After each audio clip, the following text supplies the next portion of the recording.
বন্ধুরা আজকে 28শে মে আর আমি রয়েছি পুরীর গোল্ডেন বিচে। 7টা বাজে, তবে বৃষ্টি হচ্ছে, টুপটুপ করে বৃষ্টি হচ্ছে। বিচের ঢেউটা কেমন হয় সেটা আপনাদেরকে দেখাবো।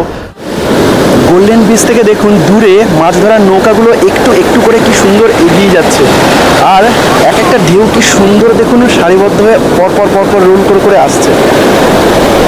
দারুণ লাগছে দেখতে, অসাধারণ সুন্দর, দারুণ না ঢেউটা।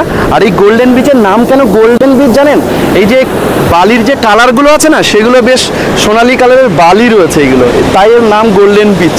আর গোল্ডেন বিচটা একটু নিরিবিলি, একটু নিভৃতে মানুষ সময় কাটানোর জন্য এখানে আসে। এখানে বসে থাকার চার্জ 20 টাকা, আর যদি স্নান করতে চান তাহলে 50 টাকা। পুরী থেকে 1 কিলোমিটারের মধ্যেই গোল্ডেন বিচটা পড়ে। হ্যাঁ, খুব কাছেই পুরীর, সমুদ্রের জাস্ট নিশ্চিত আমার পা ভেজাবে।